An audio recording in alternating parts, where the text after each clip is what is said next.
Welcome back to another youth-centered podcast, and I have been waiting for this one for over a month. It's very exciting to me because the three guests I have either work for me now or work for me in a previous life, and they're going to introduce themselves. But I do have today Nick Savarese, one of our former outside basketball summer stars, and he is presently the executive director of the Doug Flutie Jr. Foundation on Autism, and you're going to hear a little bit more from him. We also have Lauren Sanford, who is our present adventure and recreation coordinator. Lauren started in June, and her previous life was she actually worked for the Saugus public school system, working one-on-one with autistic students. So we're going to hear her take on that. And last but not least, we have Lauren Del Pagio Perry, also another former summer employee we had back in her previous life. And Lauren's come in and graciously agreed to talk a little bit from the parent perspective on autism, of having an autistic child. So a welcome to all three of you. Excited to be here. Thanks. Thank you for having us. Why don't we start with Nick, who's probably going to spend a few seconds telling us about his high school basketball days. But Nick, who is Nick Savarese, and what are you doing now? I'm Nick Savarese. I grew up here in North Andover and graduated North Andover High in '96. Spent a lot of time here. The youth center wasn't here when I was a kid. It was a red barn and a basketball court and an old house. But worked for you back in the day, mid '90s, I guess it was. And really enjoyed my time growing up in North Andover. And later on in my career, I think I can kind of think back to how growing up here really guided me into the career I have today. Because, you were running youth programs.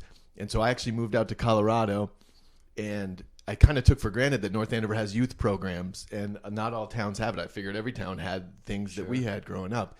And so when I saw the school I worked in Colorado not having opportunities for these kids with autism and other disabilities, it was kind of second nature for me to think about organizing after school activities, because I had grown up seeing it here, And so I got into working, supporting kids with disabilities, taught a little bit in the schools, or had a similar role that Lauren here had in Saugus, did employment for people with disabilities, worked at Special Olympics for a while, moved back here, moved to North Andover just a few months ago, but moved back to Massachusetts about 12 years ago. And I've always worked in this field, and now I'm working at the Doug Flutie Jr. Foundation for Autism. Awesome. We're going to hear more about actually the work of the foundation in a few minutes.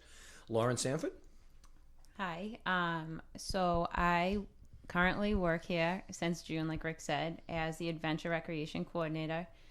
Before that, I spent 3 years at Saugus Public School Systems in the elementary school. I did ABA for kids with autism, and as well as that, I did adaptive exercise for a year, for kids who had autism, kind of to get them moving, have them do something different, and they seemed to love it, and it was an awesome program. Yeah, and we're going to talk a little bit about how you've brought some of that skill back here to the youth center. And last but not least, Lauren Del Pagio Perry. I have to keep saying Del Pagio because I don't want to give Mark Perry all the credit on this. Lauren was very talented before she married that guy. So, Lauren, who are you? I'm Lauren. Like Rick said, I'm actually a transplant. I've been in North Andover since I was in high school, but my husband's been here his whole life. I have 5 wonderful kids now. My oldest was diagnosed with autism when he was 4. So we've been going through this. He'll be 10 next month. So, so we've been on this journey for a little while now. But like you said, I used to work. I was back at the old summer fun days when we were just at Drummond, and then our first year we branched out to the Atkinson, and so I have a lot of great memories of summers here, and Rick's kids when they were younger too. So yeah. Lauren's still one of my son's favorite counselors he ever had here. So, well, again, thank you guys for coming. I want to start with you, Nick. Can you talk a little bit about, we all know, everybody who follows sports in New England knows Doug Flutie and the story of his son with autism. Tell us a little bit of about the work the foundation does. Sure. So, we were founded by Doug and Lori Flutie about 21 years ago after their son, Doug Jr., was diagnosed with autism. And what happened was they couldn't find services for their son, and they sort of thought to themselves, here we are, again, Doug Flutie, for the younger listeners who might not know, Sure. it's kind of a sports legend here and played professional football for over 20 years, has, some means, financial means, has some level of celebrity. And they thought, if we can't get services for our child, what are these other families? They had connections and these other families didn't. So they really started it with the goal in mind of just helping families live in the now. It wasn't about research, which is necessary, Sure. but really expensive, and it wasn't necessarily about government advocacy. It was really about getting support into the hands of families right now. And so now, 21 years later, we're really trying to stay true to that. So we have a few different programs, but primarily we have a number of different programs, but they really boil down into two things: direct financial support to families. I think Lauren can probably attest, the additional financial repercussions is probably the wrong word, but just there's financial challenges that come with getting services. So, we have programs where we provide direct financial support to families, whether they need their kid to go to camp or they need a fence in their backyard because their child tends to wander or whatever. I saw that. That was just a recent one, right? Yeah, we do a lot of that sort of stuff. Really just trying to get support into the hands of people as quick as we can and that sort of thing. And then so we have direct financial support, and then we have a big grants program where we provide grants to schools, organizations. It can be technology support, it can be employment training, whatever it is that helps people with autism, live their day to day better. How old is Dougie Jr. now? He's I think he's 27, 28. Okay, yeah. And so the foundation over the years has sort of grown with Dougie, right? Sure. So it used to be all about kids, and we still want to stay true to kids, but the Flutie family has observed the challenges that exist. I'm sure you've heard after the age of 21, when there's no more school support and all that sort of stuff, the different challenges that happen for adults with autism as well. Right. And you're the executive director, but I do see Doug and his wife are very upfront on this. Not just the events and the photo shoots, but they're still living this very seriously. Correct? Yeah, absolutely. The only difference now is they've moved down to Florida full time. Correct. And so they're not. We're primarily New England. We do a little bit of work in Florida because they've moved there, but we're primarily a Northeast. And we do some national stuff too, but really we're a Northeast New England charity. And so, they're really involved. They're wonderful people, just really down to earth, and they just want to. They look at this as Dougie's legacy. Doug Flutie Sr. is like, I have a legacy. I won the Heisman Trophy. Sure. I've done all this stuff on the football field, but they want Doug Jr. to have a legacy of kind of helping so many families and people with autism. Truly incredible. Lauren, let me turn to you. As a mother of an autistic child, do you find that there are appropriate services? How was it? Nick just talked a little bit about when the Fluties first started, obviously being very famous people. How has the challenge been for you since the diagnosis? And your child now is how old? Almost 10, 9. I think. He's almost 10. Almost 10. Yeah. So how are those challenges for you? Well, I think in the beginning, at least for me, and I don't know how this is for most parents, Logan was also my first child. So I think it was very overwhelming because I was trying to find my footing as a parent, and then you add in trying to find your footing as a parent of a child that has clearly different challenges than other children their age. And so you're sort of trying to get comfortable with your own intuition as to how to parent a child, and then you add in these extra challenges. And so I think that was the big challenge too, is, there are so many people you need to go see, and autism is largely a subjective diagnosis. There's no blood test, there's no x-ray, there's no, we can tell based on the, facial features, whatever, hey, this is definitely what's going on. So in the beginning for us, there were a lot of appointments because people they didn't feel like they were sure, because development when you're young, there is such a wide range. But certainly he had red flags. So I think going to lots of different doctor's appointments and sort of that anxiety of, am I going to the right places? Am I getting the right support? Am I getting the right opinion? Because certainly in the beginning, if I'm being totally honest, I wasn't going looking for an autism diagnosis. I was going looking for someone to tell me, yeah, you know what, there are some things he's not doing that he should be, but everything's going to be okay. It's your first time parent. This is your first baby. It feels like that's what you want to hear. But once we realized, I think the reality was that he did need support, even if we didn't know largely that autism was at play. It was finding the right providers, making sure insurance would cover it. I mean, I still remember very clearly when he was 2, I had to appeal all the way up to the state level to get occupational therapy services covered for him because my health insurance didn't want to cover it. you're spending hours going through, different phone channels, doing whatever. And it's a very frustrating process because I think, and I don't know if other parents would share this sentiment, but I was thinking, this isn't really what I want to be doing on my Saturday mornings is, driving far away to go to occupational therapy, fighting with health insurance, whatever. I mean, we have struggles that are leading us down this road. And so the challenge of just getting us to the actual service that he needs felt like sort of salt in a wound. But I think if you have good support and you always remember that you know your kid best, I mean, I think you'll find your way, but I don't think it's at least 10 years ago, it didn't feel like there was a clear roadmap. I think now there may be some more support for parents in navigating that, but it was certainly a learning curve for us. So obviously, I sense there was some anxiety and frustration during this whole period, especially from the diagnosis. And Sure. obviously, as fighting with insurance companies is not a fun job. Having to drive to different services is tough. Let me ask you, as being obviously a wife and a mother, you have 4 other children and a husband. What kind of challenges did it pose the family model itself? Well, it's certainly, I think. And I think even now we've probably learned how to manage it better, but it's still a balancing act, is making sure that we're getting our oldest what he needs, because he needs more than his siblings do and more than other kids his age, but making sure that we still balance that with meeting the needs of our other kids and not having them feel, for lack of a better term, that their nose is getting pushed in, that we need to prioritize what's going on with your brother over what might be going on for you. And I hope we're doing a good job of that. I don't know if 10 years from now, if all of my other kids will agree with that, but I certainly hope so.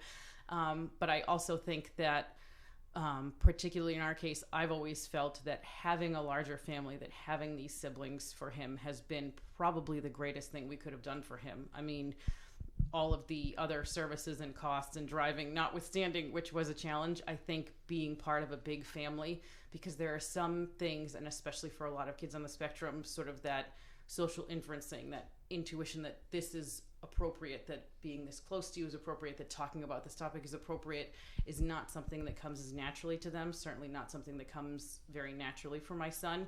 I think the best people to sometimes help you recognize that are siblings, because they have no problem, giving you the highs when take a step back. I don't want to talk about that right now. We've already had that conversation.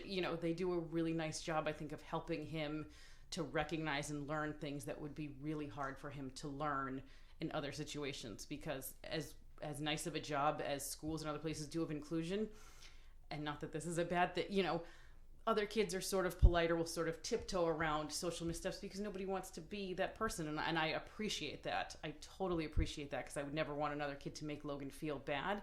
But there are some things that you need to learn, that you need to understand, that, hey, this amount of personal space isn't enough. That's not appropriate. It makes some people feel uncomfortable. Or this topic of conversation, it's okay if you want to talk to us about that at home, but this is how other people might feel about it and why you might not want to broach it in this situation. And so I think from that perspective, they've been really good for him on that front. And I hope that as they grow, that they will continue to acknowledge how much of a positive impact he's had on their life, because I think he's taught all of us a lot of tremendously valuable lessons that we wouldn't have learned otherwise. And I hope that, like I said, when it's all said and done, that they really feel that value from it, and that it doesn't ever feel like, well, gee, mom and dad really, we're giving him so much more time and attention. Sure. That's great. Let me ask you, we're going to come back to Lauren and Nick in terms of community sport and what we need to do better. I'm a believer that we need to look in our window all the time, and we need to always keep improving. Lauren, you came from the Saga school system, working more on a one-on-one with kids on the spectrum. Can you tell us a little bit about what was that experience like? And I'd like to hear a little bit like the challenges, like Lauren's talking a little bit, but also you've had some great stories that have made us laugh here about the rewards of working with some kids on the spectrum. Some thoughts on that? So working in the school system was really unique, because it's not like it was a private school where everybody there had special needs. They have neurotypical kids, they have kids who have autism, we have Down syndrome, we have a lot of different diagnoses there. And sometimes it was so hard because walking down the hallway could be a real challenge.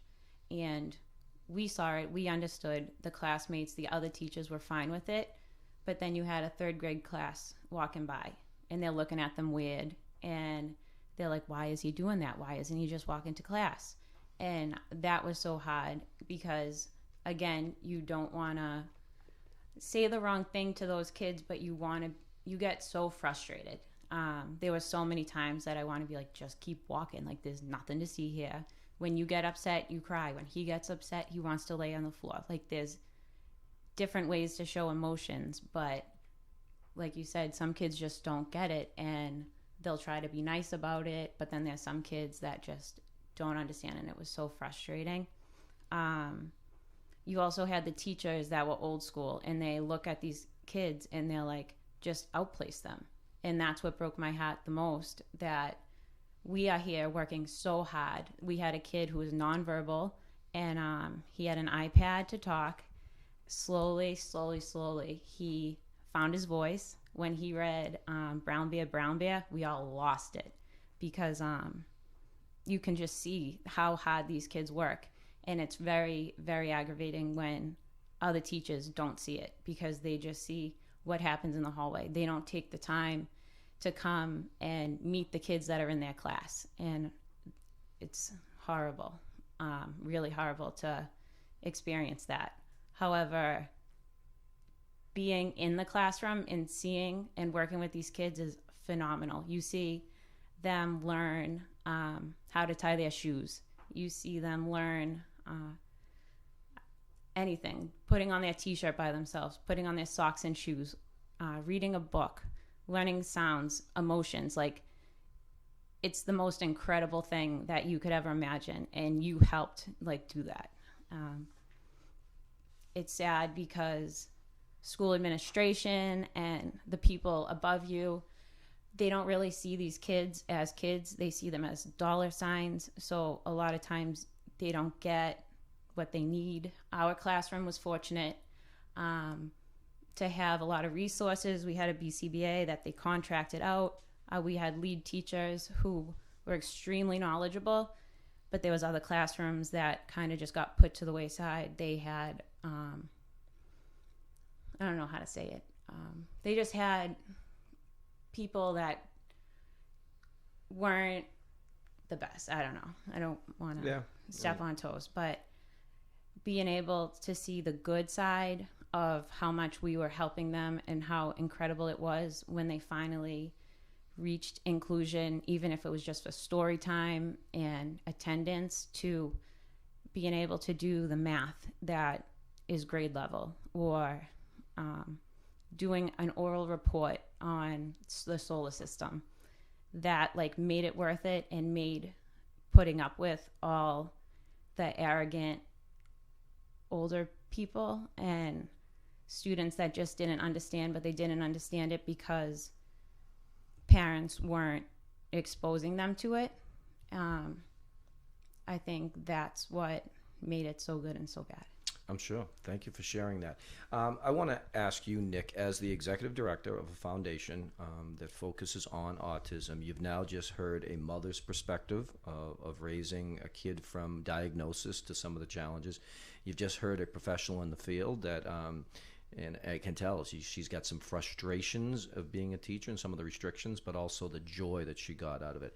What do you take from these two? And tell me, what's the foundation doing to even address some of those issues, even on a bigger scale? Sure. Well, first of all, it was kind of inspiring hearing both of your stories, and I want to say that I know Logan, your son, and he's an awesome kid, and he just brings. I coach him on the soccer field. He brings so much joy to people around him. I love him. He's a great kid. I miss him not coaching soccer this year. It's kind of a bummer. Now I got sidetracked on my thought process. But yeah, these are not, while these stories are so poignant and heartfelt, they're also not, unfortunately, they're the norm in a lot of ways, and what we see a lot of times is kids who might not have a wonderful mother, that's the wrong way to put it, a mother who knows how to navigate the system. So for example, a lot of the things we're hearing about are from the immigrant communities, parents who might be coming here who might not know they didn't grow up here, so they don't know how to navigate insurance companies and the government or whatever it is, or there might be a language barrier, cultural issues. So it's, how do these families, you got Logan the services he needs because you fought and you know how to navigate these systems. A lot of parents out there don't know how to navigate it. So a lot of our partnerships right now that we're focusing on, there's the Autism Insurance Resource Center. It's out of Worcester, UMass Worcester. And they're about trying to get into these gateway communities to really provide information to these families who don't know how to navigate the system. So I'm not sure if exactly that yields sort of what you're looking for. And then an example to you, Lauren, from the schools. Similarly, last year I visited 2 schools in the same week. One was this private autism school that had just every single, the nicest place you'll ever walk in. Sure. And then visited Lawrence High's School for Exceptional Studies like 2 days later and see the resources that they have. And it's like, wow, it's sort of like night and day in terms of same kids, same great kids, same dedicated teachers, same dedicated aides, but the level of support is night and day. Does the Flutie Foundation have analytics on how many kids are diagnosed on the spectrum? Do we have any idea on Yeah, I mean, I think it was 1 in 68 a few years ago. Now they're saying 1 in 59. Really? I've seen as high as 1 in 36 in boys. Yeah, and the projections are it's what's the word? It's going to be more prevalent moving forward. So, and so for funding systems to keep up and support systems to keep up, it's a big challenge. Sure. Let me ask you, Lauren Perry. We look at the town of North Andover. You've grown up here pretty much. You came here in high school, and obviously Mark lived here his entire life, and Nick's back here, which we're very excited about. What can we as a community? What do we do well? What do we need to do better? And I'm not just talking school system. I'm talking, even the youth center, youth sports, as we talked offline. Like, what would you like to see as a parent of a 10-year-old boy right now? What could we do better? Well, so it's a big question.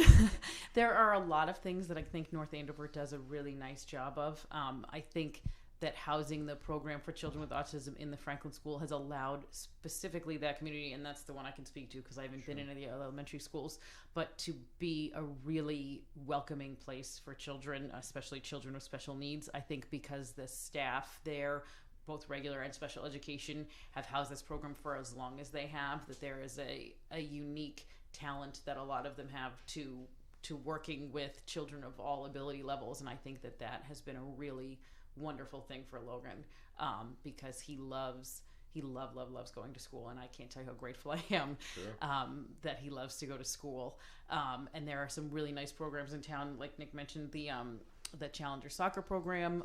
Logan's done the basketball program, and forgive me, I'm blanking on the name of it, but it's been Crusaders. here at the Crusaders. Yeah. That's what it is. It's been here at the youth center. And then Mike Bono has been amazing with the Challenger baseball program in the spring, and he's enjoyed participating in all of those. I think outside of school, the challenge is finding opportunities, and from my perspective, for kids with autism to participate in some activities that their peers can do, because I think it goes a long way, not only for the kiddos on the spectrum, but for the other children to see them through a different lens. I mean, you see them in school, you see that they get services, that they may have a harder time with transitions or different things in the school day, but I think the opportunity to see them in a recreational setting and see, they're kids just like us. They still like, the video game room at the youth center, or to play basketball, or to do any of these things, I think can do such a nice job of sort of leveling the playing field a little bit for these kids, because they are all kids at the end of the day, and they may express themselves differently or have different interests or different ways of showing those interests.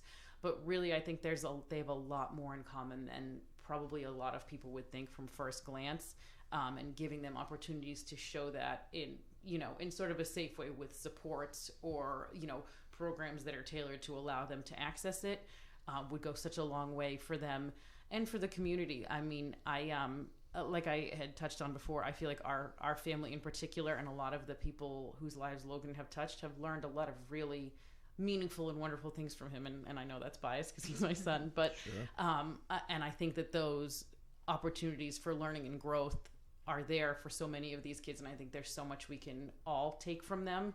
And if there's anything I've learned, just specifically because I've spent most of my time working with Logan, through the school system, is that a lot of things that I think people, at least in the past, and I hope this is starting to shift, have looked at as perhaps autism specific accommodations or things, are things that can actually really be meaningful to a lot of kids. Because like I said, there's a really common thread that runs, through kids, and that includes kids with challenges and kids without. And I think if we could embrace that more and recognize that a little bit more, I think it could sort of raise the level of consciousness for all of us, not just the kids that need the support. And Nick, from the foundation standpoint, I assume that the awareness is something you guys are still pushing and trying to get at. I didn't know that the more of an immigrant population is needing the services almost more than anybody right now. But what is the foundation doing in terms of just keeping this awareness at the front? I mean, we try to, do what we can, right? We have a big presence on social media. I think we have like 40,000 Facebook fans or whatever it is. Again, it started back with Doug because he has this brand, so to speak. Sure. We have a voice and we have a platform. So, we do what we can to sort of share the stories that families face. We try to get on TV every once in a while. I think you saw, we shared the story of the fence online. Yeah. Well, what happened was this family in Milton, they had a child with autism, and he loves all the toys out in his yard. And some of these neighbors wrote like a nasty letter saying, your yard is an eyesore, take it down or whatever. So terrible, right? So we try to be nimble and just respond to things like that. So we reached out to the family, and we actually didn't want to do a fence because we didn't want the neighbors to win the battle. Right. But we didn't want them to think that their letter, caused this. So anyways, but we reached out to the family and said, what do you need? And they said, we'd really like a fence because our kid runs around. So fence, there it is. We gave him a fence.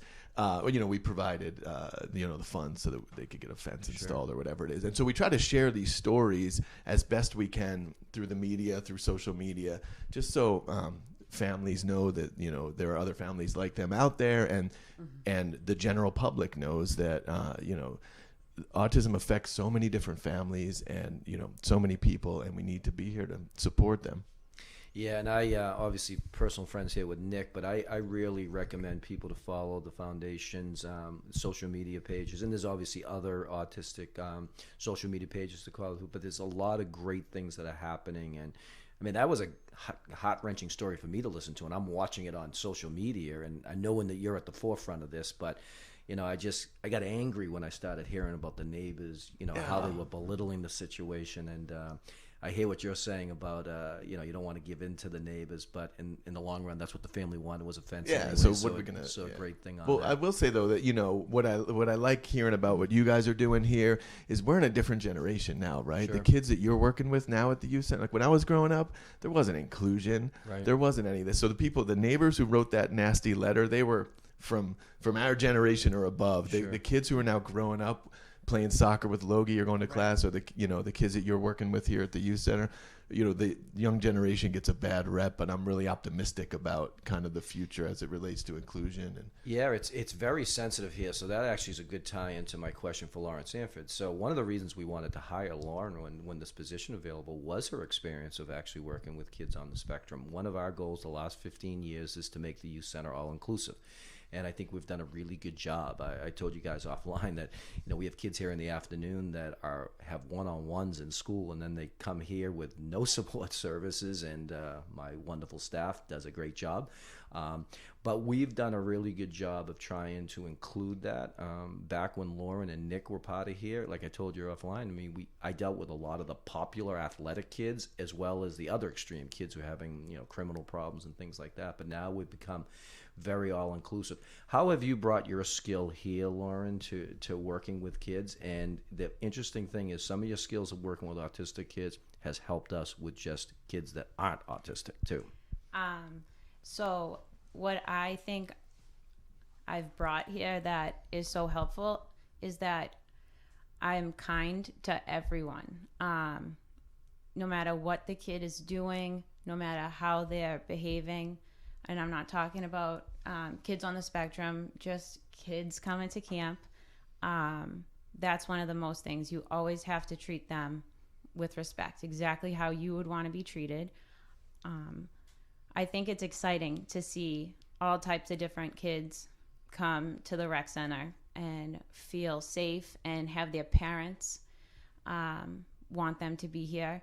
Sometimes it is tough because you can't keep a direct eye on every kid at the same time, but forming those relationships with these kids and seeing the high school students also build these relationships and the kids leaving happy.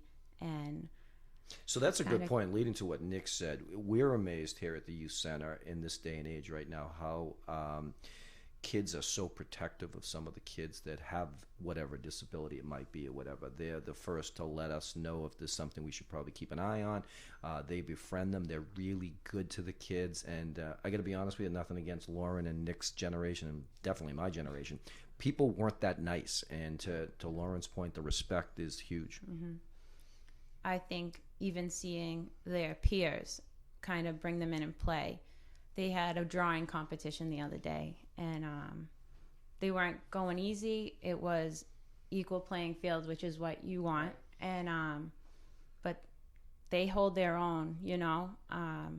You see them intermingling, playing basketball, playing all these games, and I love to see it. I always go over, you have to be the example, have kind of draw some kids in to want to play with them.